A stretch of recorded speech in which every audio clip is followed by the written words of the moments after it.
presentation, please.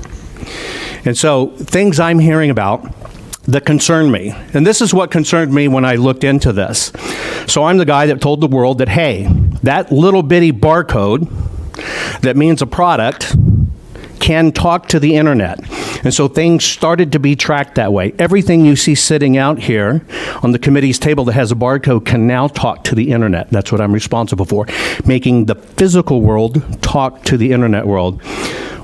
What bothers me in this process is to continually hear there is no, when you get adjudication, there's no paper trail, or that's kind of wiped, or you can't tell what the predecessor was. That's disturbing. That's the first rule of forensic audits, and if it was an accountant in a corporation, you'd be fired.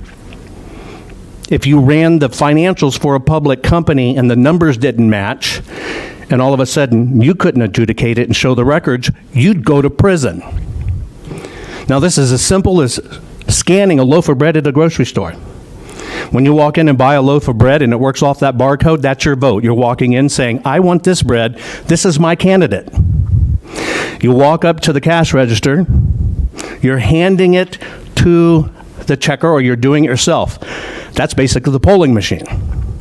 And when that scan happens, it goes, a loaf of bread, $2. That's what you expect. That's what you committed to. But if all of a sudden that scan said, sorry, it's a transmission change for your car, you owe us $5,000, you would have a conniption fit. What's sad about this is we're not even performing at standards that we expect out of grocery stores. We're not even performing at standards that you would accept from your online purchase. When you fill that shopping cart, you expect that shopping cart to be exactly what you chose. And if you had a problem with Amazon because they shipped you 20 things you don't need but still charge you, you would be on the phone to Amazon complaining. They would have to audit it, figure it out, and make it right. But we don't do this in elections. We play hide and seek with documents. We don't turn documents over, which are the property of the taxpayer. Federal law states this has to be available for 22 months for audit and inspection. That is a federal law, ratified many times over. But yet somebody can sit and say, no, we don't want to show you. You don't have access to it. That is an issue. All of these issues we can fix if we can get access to the artifact that the voter intended. And what is that? That's the physical ballot. I heard about testimony about Q codes. They wouldn't run in the machine. The one thing that was common that wouldn't run into the machine was what? You heard it, the Q code. And then you heard it had to go through a secondary audit, and it still didn't run for the employee of Dominion. They had to do it over and over and still didn't run. You know what the common denominator is in that? The code. If you go to an ADM, put in the card because you have the card, but put in the wrong pin, what happens? Reject, reject, reject, reject. That paper ballot was reading that code. That code was what was making it fail. It should never occur. Ever. What it was really telling you is, I've seen this before, I've seen this before, I've seen this before, and they're using the code to adjudicate it out. It's a trick in systems commonly used. Let's take a look at some of these things. This is a Fulton County ballot. You can see the voting area of Fulton County on this one. We referred to it as 08L. It narrows down to Roswell, Georgia. These are physical ballots. You know, people got extra ballots. Some people got 5 ballots. Some people got 10 ballots. Tremendous amount of Texans got Georgia ballots. All kinds of interesting things happen, right? If you ever lived in Georgia, even people that moved away 10, 11, 12 years ago, they got ballots to vote in Georgia. So here you're looking at a ballot in Fulton County. This particular county, not according to my data, but according to public data, says 67.7% of the people voted Democrat. I'm just pointing this out so you understand. I use traditional coding, the blue for the Democrat side, the red for the Republican side. Let's take a look at the next ballot, please. This is a ballot for Buckhead, Georgia. This particular one says that 69 69.2% voted for the Republican Party, right? This one is what we call our R ballot. Will you roll back to the first one? Look at the top right corner of that ballot in the block that says Fulton County. Now go to the next ballot. Look at the top right corner right there that says Roswell or Buckhead. Why is there not a tracking code in that ballot? That's the code that makes it cross-checked to the signature. Why is it absent? There are a lot of these inconsistencies in these ballots, and they run along party lines. Next slide, please. So here's the sample. Yes, sir, you have a question? Yes. Help me understand something. Can you go back up just a little bit? If you'll come a little closer to the microphone, I'll hear you. Sorry. When we're looking at, I'm just watching across Buckhead, Georgia, on your left side, Morgan County. I just want to make sure we're comparing apples and apples. Is there something here that's off with the data? Because it looks like we're talking about Buckhead, Georgia on your left side and Fulton County, which would be the neighborhood of Buckhead on your right side. I'm actually showing you the two ballots and what they relate to. I don't program that. I don't write that. That's in your servers. That's what your state says. So I am serving you back according to the coding on this ballot right up in the corner of what it says it relates to. So on the left side, did our servers make the left side of your screen that says politics and voting Buckhead? The left side is actually the public data you can pull based on neighborhoods and areas, based on the propensity of how they voted and then in past elections. The bottom is Morgan County, Georgia, but we're using the Fulton ballot. So I'm just making sure that... I'm just giving you examples of the general areas, right? So you understand how they break down. This is the only breakdown that's available, right? And when you put in that precinct and that zip code, this is the only information available.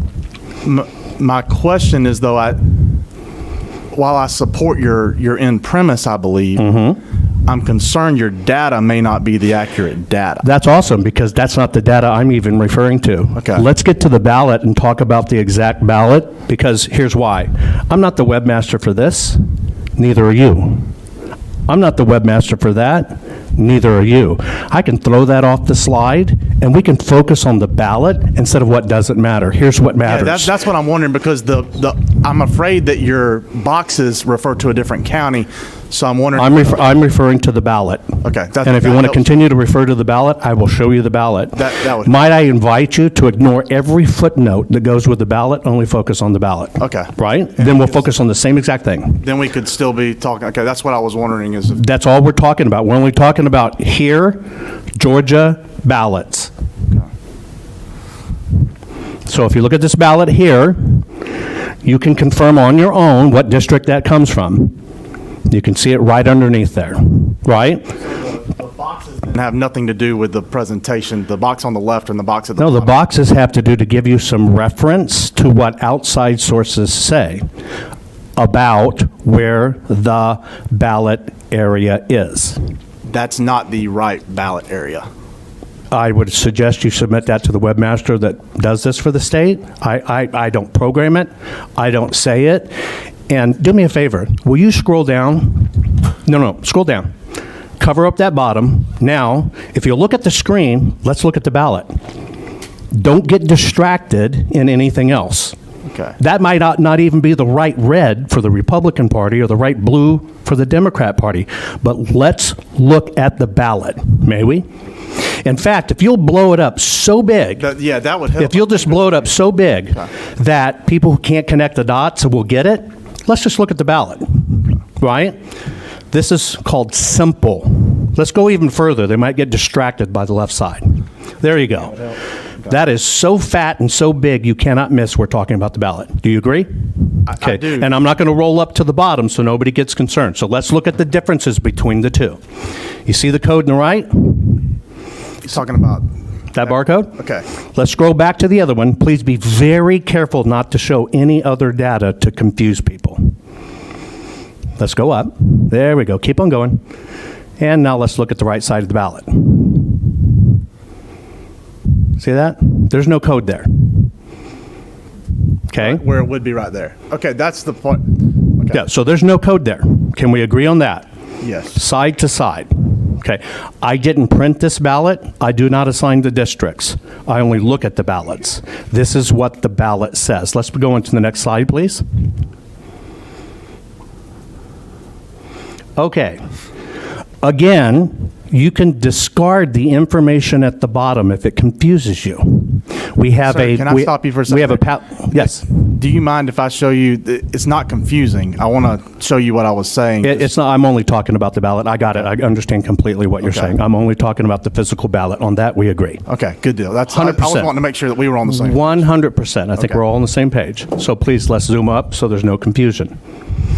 You have a ballot from a Democrat propensity area on the left. I did not print the ballot, have nothing to do with it. You have a ballot from the same county on the right. I did not print the ballot, I have nothing to do with it. You're only looking at them side by side. Why is the code not there? Now let's go to the next one, please. We'll scroll it up. Okay, that code, I didn't create any of these graphics. These come from third parties. They come from how your state adjudicates these. These come from what are the check stubs in the barcode. Basically, that barcode that you see missing up there is what helps adjudicate it. And if you want to zoom it way up to the bottom there, none of these graphics are mine. Keep on going. Keep on going. Keep on going. That's how you verify and adjudicate and tabulate and correlate that code. So we've now established that, wow, that code's not there. Can we go to the next slide, please? Great. Okay, let's get rid of the top so we don't get confused between the icons of the parties, and let's just look at a ballot. We've all been hunting probably or know what hunting is. We look through a scope. There's a crosshair in the center. You put that crosshair on exactly what you want to hit. That's called hitting the target. If you have hunted in your life and you're not lined up on the crosshairs and you're doing a 50-yard shot and you're kind of going to the bottom right, you're going to miss whatever your target is. I have questions about these targets. I have simple questions and forensics. Why is the ballot from one county on the left, why does it have a completely separate code in it than the one on the right? These are actually coded to where they come from. Why should you be able to look at a ballot and know whether it came from a Republican area or a Democratic area? This concerns me. I don't think you should be able to know. Can we look on to the next one, please? So let's use this target here. We'll use the top half first. Senator Rhett had a question while you're there. Let's see it? Sure. I just have a quick question. Can you speak in the microphone? I'm sorry, I'm unable to hear you. I'm sorry, I was just wondering if the scanners won't show creases because the images are usually of a very low quality. No, sir. All the machines scan at 300 DPI, which is the default, which is a standard used in any forensic investigation, right? So they all scan to the same confirmation level. So from San Francisco, California to here, they all have the same exact scan level. It's just inherent to the machine and what they see. Thank you. Yes, sir. The things that concern me, the ballot on the left, again, I just color-coded them to make them easy. I'm not saying everybody that lives there is a Democrat, and I'm not saying everybody on the right living there is a Republican. I'm just calling your eyes. I use this as coding so you can see what I'm saying. However, what's really interesting to me is the ballot that goes to the Republican area is printed completely off register. You remember when I told you you feed $1 to the snack machine and it kicks it back? It's because that $'s broken. It's off register. The machine says, I don't recognize this. I don't recognize this. What do you want me to do with it? Now, when it comes to a snack machine, it keeps on spitting the dollar bill out at you until you finally put in one it agrees with. At a PIN for your bank account to access your money, it's put in the right code. In the voting machines, it's saying, adjudicate me, what's going on here? Well, that's just also like a sighting device. You see how far that register is off?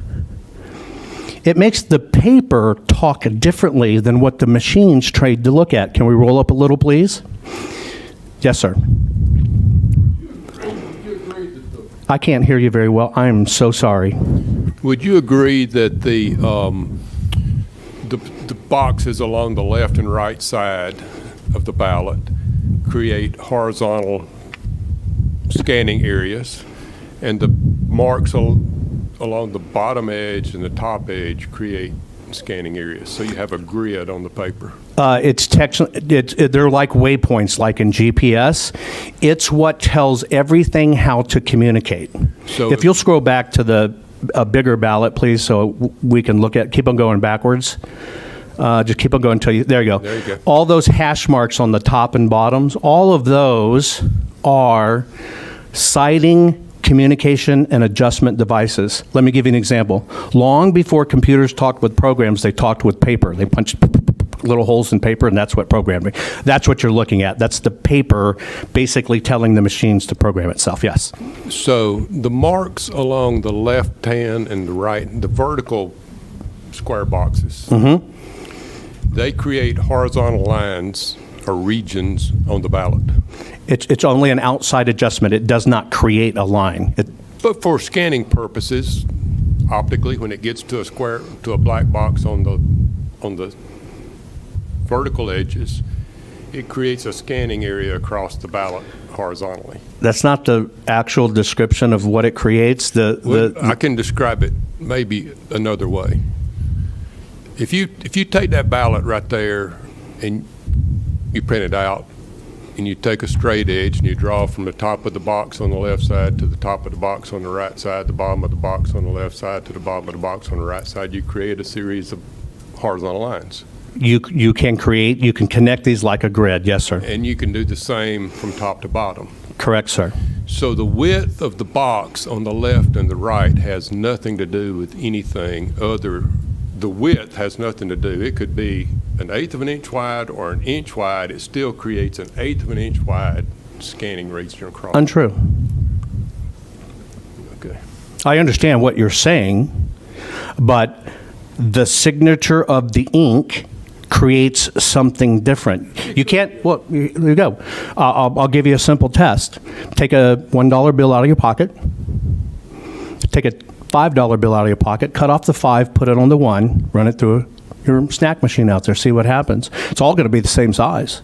It's all going to be the same markers. It's all going to be the same detection things, but that's going to kick it back because the computer must see it exactly. So you can do this own test yourself, right? It has to be exact. We, in the human world, we deal with variables all the time. That's what we're talking about in ballots. Oh, we heard it. Oh, I think that's a vote for this guy. When somebody else says, no, it's a vote for this guy. What you just described was an opinion, a variable. Machines don't operate that way. Machines have hard, absolute fact rules. Yeah,